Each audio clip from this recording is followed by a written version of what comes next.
కొంచెం ఎడ్జ్ మీద పెడతాయి. ఈవిడైతే క్లైమాక్స్ షూట్ చేస్తున్నప్పుడు కోపం వచ్చేసి అసలు నేను చెయ్యను ఈ సీన్ నేను అని చెప్పి ఆవిడ పక్కకి వెళ్ళిపోయిందండి. ఆవిడ ఒక half an hour 45 minutes shooting ఆపేసింది. ఆపేసి అలా ఎలా మాట్లాడతాడు నా బాయ్ ఫ్రెండ్, అలా మాట్లాడితే చంపేస్తాను నేనైతే, వదిలేస్తాను నేనైతే అంటే నేను అన్న అక్క 9 పేజీలు ఉన్నాయి ఓకే, ఇది నువ్వు క్యారెక్టర్ తాలూకు కోపం ఫీల్ అవ్వాల్సిన సమయం కాదు. ఓకే, నువ్వు రాశి కన్నవి, నువ్వు అంజలివి కాదు. ఓకే, ఇది జస్ట్ ఒక సినిమా అంతే అని చెప్పి. సో బేసిక్గా ఏంటంటే క్యారెక్టర్ కొంచెం ఎడ్జ్ మీద పెడతానండి. అండ్ ఇంకొకటి మీరు అడిగిన చాలా ఇంట్రెస్టింగ్ క్వశ్చన్, ఎందుకంటే రాశి టీంలో 3 అమ్మాయిలు ఉన్నారండి, శ్రీది టీంలో కూడా 3 అమ్మాయిలు, మన నీర్జా టీంలో ఒక 2-3 ఏడీస్ ఉన్నారు అమ్మాయిలు. సో ఆల్మోస్ట్ సెట్లు ఏంటంటే 10-16 మంది అమ్మాయిలు తిరుగుతూ ఉంటారు అనమాట లొకేషన్లో. నేను ఒక్కడనే రాడికల్ ఫీల్ అనమాట వాళ్ళందరి మధ్యలో. సార్ మేము ఇవ్వలేదు సార్, అమ్మాయిలు ఇవ్వలేదు యాంగ్జైటీ, తాను ఇచ్చాడు యాంగ్జైటీ మాకు వరుణ్ అనేవాడు సార్.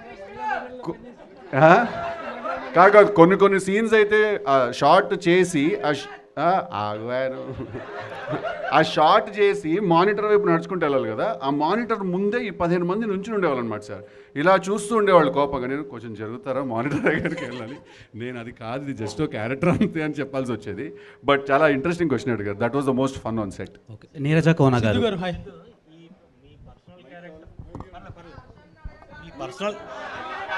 మీ పర్సనల్ క్యారెక్టర్ వరుణ్ మీద ఎంత ఇంపాక్ట్ ఉంది? అంటే మనం చేసే ఏ క్యారెక్టర్ అయినా సరే సార్ 100% ఒక 50% మన ఇన్వాల్వ్మెంట్ ఉంటుంది సార్.